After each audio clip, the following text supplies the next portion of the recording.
오늘 말씀은 대면 예배에서 주신 은혜입니다. 오늘은 간증을 그냥 짧게 하고 끝날 테니까 끝나고 기도하고 돌아가시기 바랍니다. 베드로후서 1장 3절 말씀을 다 같이 함께 상반절만 읽겠습니다. 그의 신기한 능력으로 생명과 경건에 속한 모든 것을 우리에게 주셨으니, 네, 거기까지만, 상반절만요. 저는 어렸을 때부터 겁이 굉장히 많았습니다. 믿으실지 모르지만 죽음에 대한 공포와 재앙에 대한 두려움으로 항상 전전긍긍한 삶을 살았습니다. 어려서 콜레라가 유행할 때가 있었는데 제가 마침 설사병에 걸렸어요. 저희 엄마한테 나 콜레라 걸렸다고 뗐었던 기억이 있고, 저희 엄마는 참 우습다는 듯이 저를 바라봤던 기억이 있습니다. 또 저희 엄마가 몸이 굉장히 약하셨는데 밤에 잘 때면 숨을 쉬나 안 쉬나 이게 확인하고 잤어요. 이제 엄마가 갑자기 죽으면 어떡하나, 지금 살아있나, 그걸 확인하는 거였어요. 옛날에는 육교가 많았어요. 지금은 어느 정도에서 기억을 하실지 모르지만 저희가 어렸을 때는 육교가 굉장히 많았는데 그 육교를 건너야 집에를 갈 수 있는데 무서워서 못 건너는 거예요. 그 육교를 못 올라갔어요. 그래서 많이 애를 썼던 기억도 있고요. 차를 타면 이제 저희 집이 이렇게 고가를 올라가요. 그럼 이제 학교가 끝나면 고등학교 때는 이 고가를 타고 가야 되는데 고가에 가면 고가에서 차가 떨어질까 봐 그거를 붙잡고 전전긍긍하던 그런 기억이 있습니다. 너무나 예민해서 말이 없는 아이로 살았습니다. 고등학교를 졸업하고 고등학교 동창이 전화가 왔는데 나한테 너 정말 혜수 맞니? 난 네가 벙어리인 줄 알았어 그러더라고요. 그 정도로 말이 없었고 대면관계, 대인관계에 있어서도 고민이 많은 아이로 그렇게 성장을 했습니다. 이사야 41장 10절을 같이 읽겠습니다. 두려워 말라, 내가 너와 함께함이라. 놀라지 말라, 나는 내 하나님이 됨이라. 내가 너를 굳세게 하리라. 참으로 너를 도와주리라. 참으로 나의 의로운 오른손으로 너를 붙들리라. 네, 거기까지요. 이 말씀은 제가 예수님을 믿고 저에게 가장 많이 주신 말씀입니다. 왜 이 말씀을 많이 주셨을까요? 왜일까요? 제가 두려워하고 공포에 질린 삶을 살아갔기 때문입니다. 이것은 내가 느끼고 싶어서 느끼고 안 느끼고 싶어서 안 느끼고 네가 믿음이 없다 있다를 떠나서 그냥 사실 그대로 느껴지는 거였어요. 80년도였나요? 90년도였나요?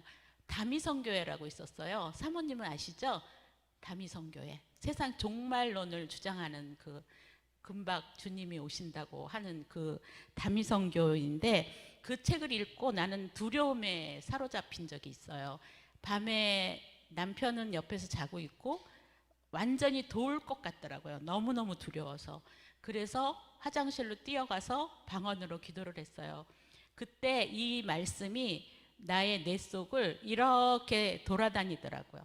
그냥 말씀이 떠오른 게 아니라 이 말씀이 나를 이렇게 뇌 속을 이렇게 돌아다니면서 두려움이 가라앉고 평안을 찾고 그리고 잠이 드는 그런 체험을 하였습니다.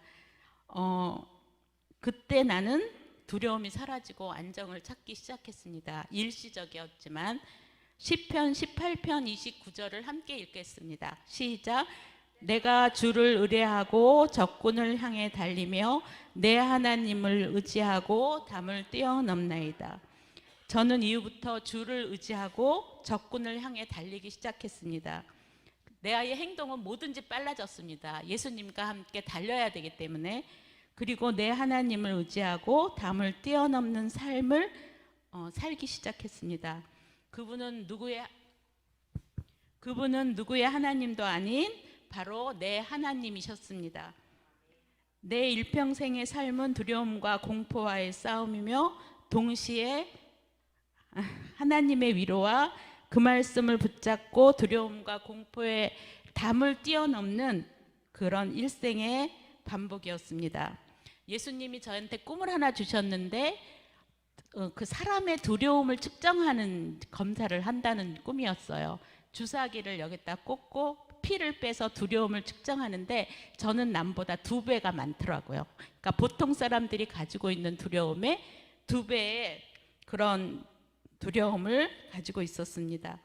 함께 선교를 하시던 전도사님이 미국에서 공부하시고 치유 상담으로 목사 안수를 받으셨는데 제가 비행기를 타거나 할 때 선교를 다녀야 되니까 이제 비행기를 타죠.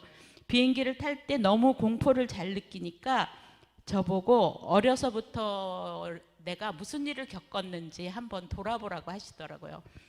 그러니까 그래도 돌아보면 어렸을 때부터 보면 내가 그렇게 공포를 느끼거나 그렇게 재앙을 두려워하거나 죽음을 두려워할 정도의 일을 당한 적이 없었습니다. 그렇게 심각한 공포를 느낄 만한 일을 당한 적이 없다. 그러니까 그럼 제가 태안에서 겪은 일을 한번 부모님께 물어보라고 했습니다. 저는 10달이 조금 지나서 태어났습니다. 10달이면 보통 태어나죠, 아이들은. 그런가요? 그리고 더 늦게 태어나진 않죠. 근데 조금 더 늦게 거의 11달 가까이에 제가 태어났다고 했습니다. 엄마가 난산이어서 병원으로 실려갔는데 한쪽 다리가 먼저 나왔습니다. 그러니까 그때가 65년 전이니까 그 뭐 초음파나 이런 게 없었나 봐요. 그러니까 한쪽 다리가 먼저 쑥 나오니까 의사가 이 한쪽 다리를 쑥 밀어 넣어가지고 아이를 이렇게 휙 돌려갖고 뺐대요. 그러니까 아이도 죽음의 공포를 느끼고 엄마도 죽음을 경험하는 그런 시간이었습니다. 그 와중에 엄마와 나는 죽을 고비를 넘긴 거였죠. 태어나서도 다리를 안 펴서 이게 다리를 이렇게 꼬부리고 있더래요. 그래서 안 피면 안진뱅이가 된다고 이 다리를 막 주물르는데 내가 이제 나는 악을 쓰고 울고 그런 상황이 계속됐고 이 귀를 이렇게 펴줘야 되는데 그때 다리 피느라고 못 펴서 귀가 이렇게 제가 지금 이렇게 기형처럼 이렇게 눌려 있습니다. 옛날엔 이게 되게 컴플렉스고 부끄러웠는데 지금은 이렇게 막 올리고 다닙니다. 누가 뭐라 그러든지 말든지. 그러니까 며칠 전에 그 금쪽인가 그거 있잖아요. 오은영 박사 알리가 나왔는데 그 알리가 나와 같이 똑같이 재앙에 대한 공포와 두려움 그리고 죽음에 대한 공포를 가지고 있더라고요. 이은영 씨는 그것을 외상후 스트레스 장애라고 말합니다. 그러니까 저는 외상후 스트레스 장애를 태어날 때부터 가지고 있었는데 자라면서 내가 예민해서 그렇다고만 알아왔던 거죠. 그리고 성격도 참 독특해 이 정도로 취급을 받았고 집에서는 학교에서는 말이 없으니까 나는 멍해갖고 말을 안 하는 건데 그것도 한 증상이라고 그러더라고요. 그러니까 한 증상으로 멍하고 있는데 멍 때리고 있는데 사람들은 쟤는 예민해서 말이 없고 전부 예민해서로 돌렸던 거죠. 근데 죽음, 재앙, 그리고 성폭행 등을 당한 후에 생기는 일종의 병인데 이것은 약을 먹고 치료해야 되는 병이라고 하더라고요. 그러니까 요새 사람들은 이것을 약을 먹나 봐요. 알리라는 가수는 그 죽음의 공포를 이기려고 하루에 소주 2병을 마시고 잔다고 하더라고요. 그러니까 이것이 굉장히 무서운 병인 거예요. 말하자면 나는 결혼을 해서 예수님을 영접하고 예수님한테 죽기 살기로 달려들었기 때문에 예수님의 손을 잡고 있지 않으면 내가 견딜 수 없으니까 예수님의 손을 잡으려고 노력을 했던 거고 이 사람은 이제 소주에 의지하고 또 음악에 이렇게 의지했던 것입니다. 이것이 병이었구나라는 것을 느꼈고 이 병을 앓고 평생을 살아온 것입니다. 예전에는 이것이 병이라는 의식이 없었으니까 치료해 줄 생각도 못한 거죠. 이 병 때문에 나는 죽을 것 같이 힘든 생을 살았지만 동시에 예수님만 붙잡고 사는 은혜를 동시에 받았습니다. 천국에 소망이 있고 부활의 확신이 있는 것과 상관없이 밀려오는 죽음에 대한 공포와 재난에 대한 두려움은 여전히 마음속에 남아 있었고, 동시에 나는 예수님을 죽기 살기로 붙잡았고 주를 의지하고 담을 뛰어넘는 삶을 연속적으로 살아가는 삶이었습니다. 코로나가 시작될 즈음 저는 초대교회 근처로 이사를 왔습니다. 가뜩이나 죽음의 공포와 재앙의 두려움을 느끼던 제가 코로나 속에서 얼마나 괴로웠겠어요. 남편이 밖에서 돌아오면 이제 남편이 이제 고난을 받는 순서예요. 손 씻어라, 뭐 옷 털어라, 옷 벗어라, 세탁기에다 넣어라, 뭐 난리가 나는 거예요. 그리고 이제 언니가 집에 오겠다 그러면 코로나인데 왜 오느냐, 언니도 돌아다니지 말아라. 뭐 그럼 쟤 또 시작이라고 나한테 저 예민함과 그 두려움은 저는 어떻게 할 수가 없다고. 우리 언니는 또 의외로 담대하거든요. 그러니까 그런 상황 속에서 제가 초대교회로 왔습니다. 지나친 염려가 이제 시작이 된 거죠. 초대교회는 대면 예배를 드리기로 하고 진행했습니다. 예배는 절대로 드려야 한다는 내 생각과 일치하였기에 순응하였습니다. 예배를 빼앗기면 삶 전체를 빼앗기는 것이었습니다. 나에게 있어서는 예배는 나의 전부였습니다. 그런데 이상하게 교회에 오면 공포가 사라지고 마음의 편안함이 오는 거예요. 그래서 교회에 있는 동안에는 내가 밖이 코로나인지 뭔지 전혀 느끼지 못하고 있는 것을 제가 알았습니다. 두려움에 매이지 않는 참된 자유가 내 안에서 샘솟는 것 같았습니다. 이것은 예수님을 붙잡아야 나의 공포가 사라지는 것 때문에 예수님을 잡는 게 아니라 그 자유가 그냥 내 안에서 쏟아져 나오는 것이었습니다.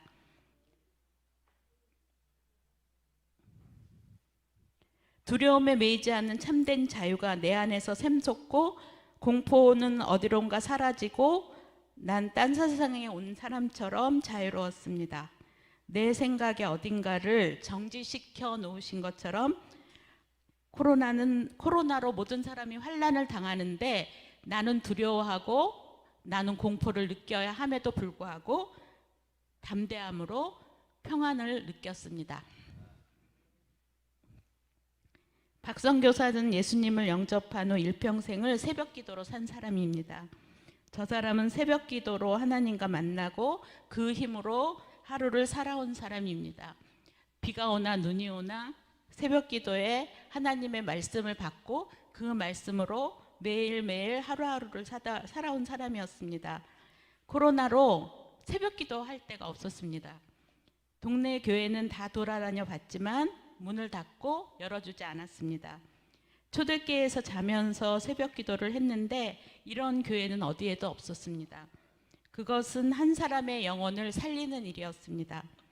오늘 이 자리를 빌어 감사드리고 또 감사드립니다. 소독해야 하는데 이곳에서 자야 하는 우리를 위해서 여러 가지 어려움을 감내해 주신 목사님과 장로님께도 감사를 드립니다. 그렇게 허락해 주지 않으셨으면 우리의 삶이 어땠을까 생각해 보게 됩니다. 참으로 저희가 은혜를 입었습니다. 다니엘 기도회 때 선교지에서 코로나에 3번 걸린 선교사님 간증에 마음이 찔렸습니다. 나는 두려워하고 있을 동안에 저분은 3번이나 걸리면서도 또 선교지로 뛰어가는구나 라고 생각했습니다. 그런데 남편과 내가 코로나에 걸렸습니다. 선교지는 못 갔지만 탈북자 아동을 돌보다가 걸렸으니 참으로 그것도 은혜입니다. 걸려서 늦게 재검사를 하느라고 검사를 했는데 음성이 나와서 또 며칠 있다 재검사를 하고 이러느라고 14일 동안 격리를 했습니다. 후유증이 2달이나 계속되고 있습니다. 하루에도 몇 번씩 자리에 누워야 하는 피곤함이 계속되고 남편 선교사님은 더 수시로 자리에 눕습니다. 다음 주부터는 코로나 클리닉에 다니려고 소개도 받았습니다. 그러나 희한하게도 죽음에 대한 공포와 두려움 같은 것은 전혀 없었습니다. 하나님이 쏟아 부어주신 은혜로 치유함을 받은 것 같습니다. 하나님은 대면 예배를 드리면서 오늘 말씀처럼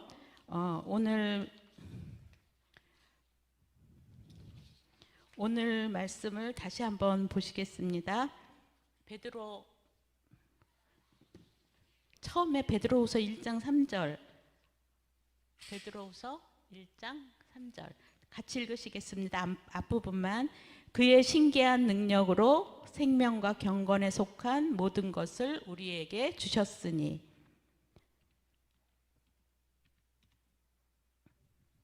하나님은 대면 예배를 드리면서 오늘 말씀처럼 신기한 능력으로 생명과 경건에 속한 어떤 능력을 저에게 주신 것 같습니다. 마치 공포의 무거운 모래주머니를 달고 달리다가 모래주머니를 띄어낸 것 같이 가벼움을 느꼈습니다. 이런 은혜가 각자 모양은 다르지만 대면 예배에 참석한 모든 성도님들에게 임하고 있을 줄 믿습니다. 히브리서 4장 12절을 보시겠습니다. 히브리서 4장 12절 같이 읽겠습니다. 하나님의 말씀은 살았고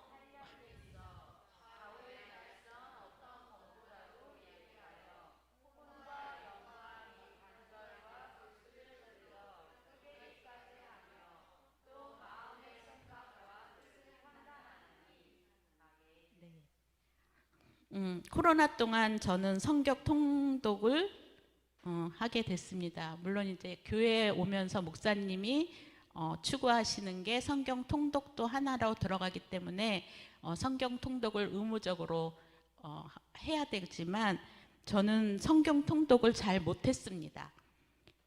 읽다가 성경 한 구절에 부딪히면 성경 한 구절이 이렇게 딱 부딪히면 깊이 묵상으로 그냥 들어가 버려요.